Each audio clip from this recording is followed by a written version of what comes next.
Tomorrows is a private school and a social service agency that's specifically designed to meet the needs of homeless families and in particular their children's educational needs. So at Positive Tomorrows, we really sort of believe in the philosophy that I call high structure, high love, and that just means we really focus on routine, and within that routine we have just sort of limitless love and support, and that idea went into the design of this building. One of the things we have to be very careful about is some safety and security issues.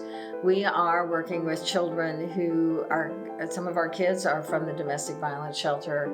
Some of them are just because of chaotic situations at home. We have to be really careful that the building is very safe and secure. This building's design is really what allows us to be open during COVID. So we designed the spaces to be really flexible, and because we never know what our enrollment's going to be like, but we certainly never planned for a global pandemic to hit just a few months after we moved in. When we designed for flexibility, I mean, we honestly could not be open if the building were not designed the way it is. I got involved with Positive Tomorrows about 7 years ago. So I took a tour of the school and saw who Positive Tomorrows was, what their mission was for providing a great school for homeless children. So immediately our firm got involved and have been involved ever since. It seems simple, but when Gary said he wanted to have the kids involved in the design process, I thought that's so simple. You know, we really talk about being client-centered, but that's really being client-centered. The student and staff engagement during the planning process was pretty robust. The first thing that I asked Susan Ogle was, can I meet with the students? For me, they were the most important component to a school for homeless children. As part of the Dream Big exercise that we did with the students, a sketching exercise was one of the things that we did that we thought would be fun, letting them kind of show their creative side. And so one of the students, Kenneth, actually drew an incredible drawing, an incredible floor plan of the school. And if you really look at it, very similar to the layout of this school. Another place that the kids wanted was a place where they could build R2-D2 and BB-8. So the idea of the makerspace was born from one of those kids' drawings.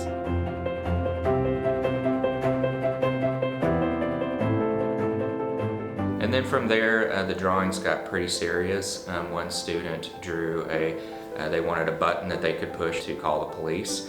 And then another student wanted a button that they could push where food and water could be provided at any time to them. So those were the things, from a very fun drawing with Kenneth to a very serious drawing with the other kids, that let us see that safety and security were an important part of the school's design. The idea behind the collaboration corridor was to continue with the idea that learning can happen anywhere in the school. So the collaboration corridor starts on one side of the building and is really the central spine that everything comes off of.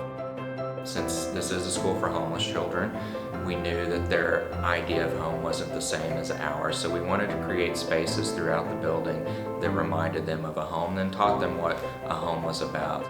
The idea of the family room was created because the family room is the center of a regular home, so we wanted the family room to be the center of the school, and everything radiates off the family room. The kitchen, our food lab where the students learn to cook as a family, the makerspace where they learn to build R2-D2 and BB-8, the literacy lab where the students read, and the gymnasium, all those areas come off of the family room.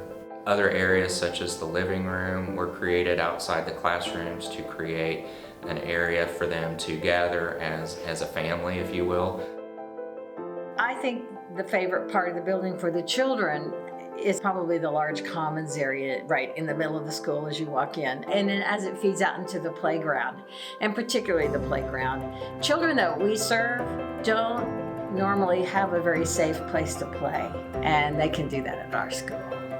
It's a stunning facility, and it's happy, and the kids are safe.